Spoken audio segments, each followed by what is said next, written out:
Sorry, Rita. So we are now going to invite some speakers who have prepared very brief intervention or presentation. As I said, the order of speakers is to accommodate time zone, for example, maybe Asia, Europe, Africa, and then the America time zone, but also a cluster of topics.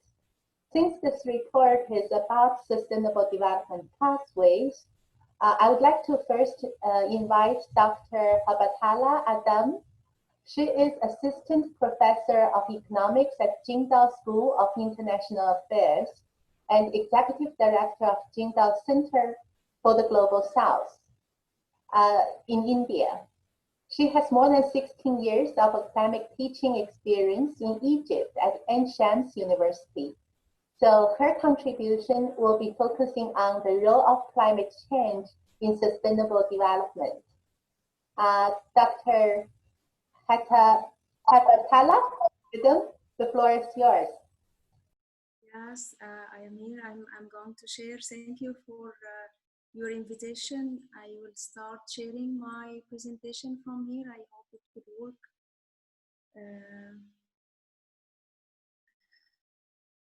So, are you seeing? Is it clear?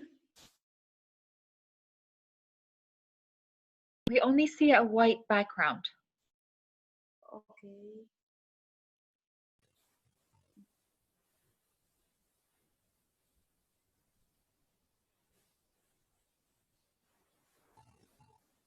And now?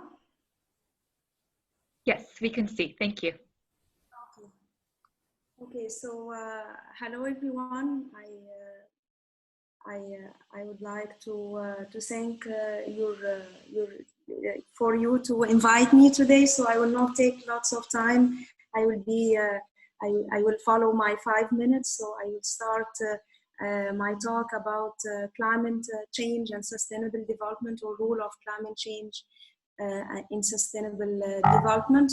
So starting by just give you a brief introduction about Jindal Center for the Global South.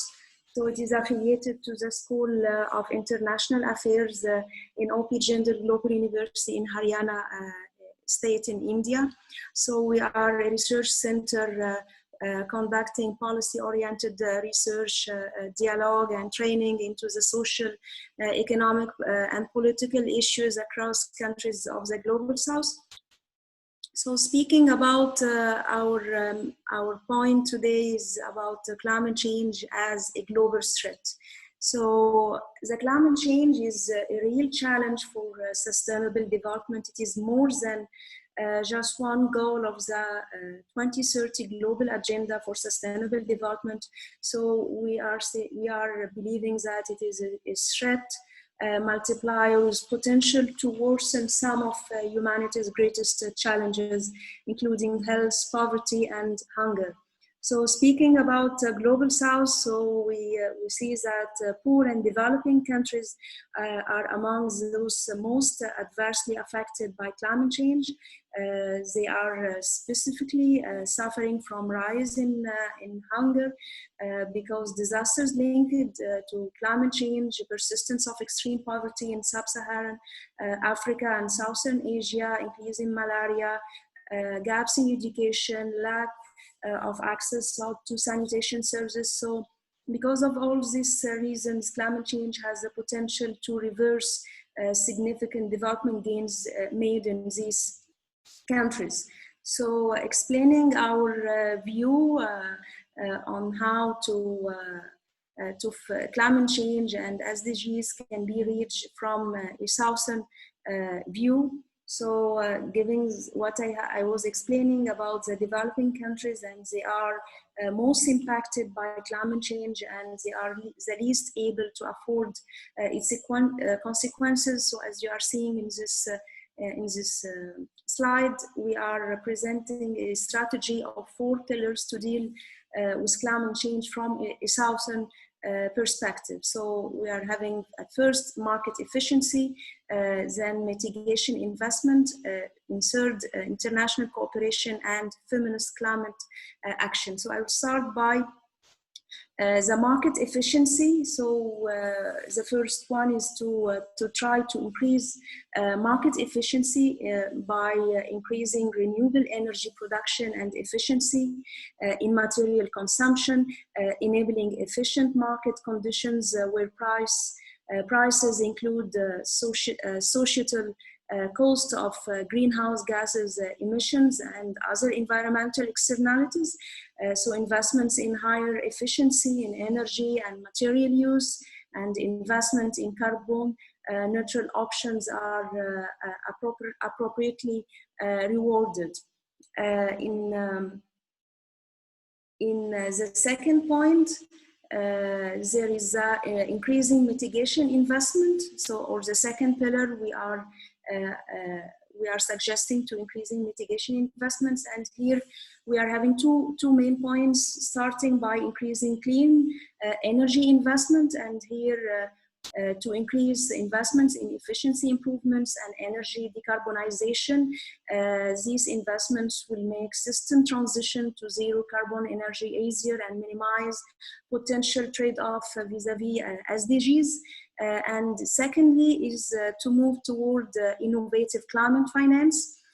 For example, by mobilizing commercial banks through innovative financial schemes to facilitate households access to small-scale renewable technologies and efficient appliances, initiating green credit lines. We can suggest like this to provide appropriate funding and technical support to development banks and local commercial banks, providing financial supports to financial institutions to enhance their participation in energy efficiency and renewable energy sector.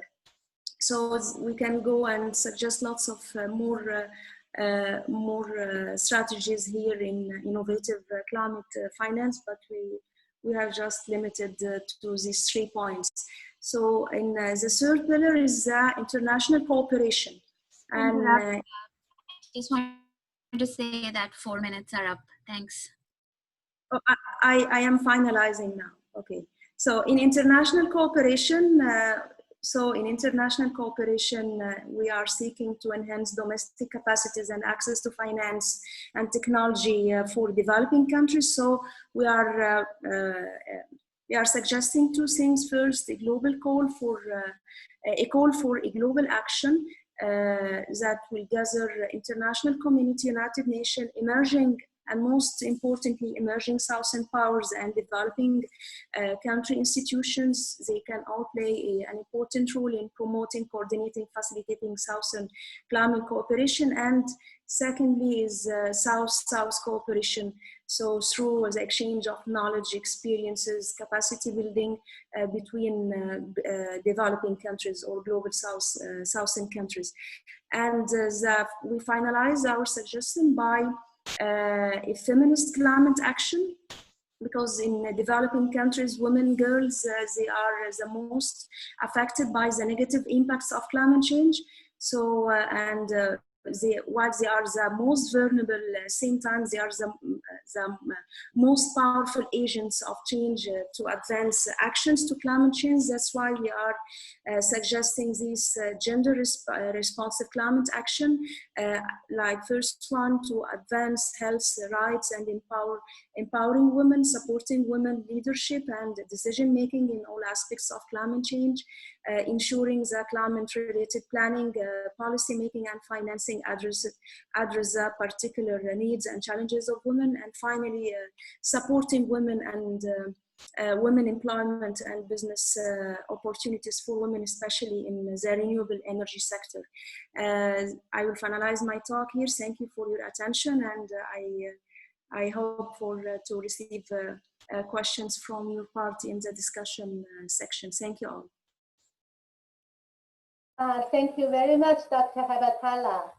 This is very good to be the first kind of presentation, because you laid out an overview, including topics that others will address as well. For example, the gender dimension and others. Thank you very much. Just to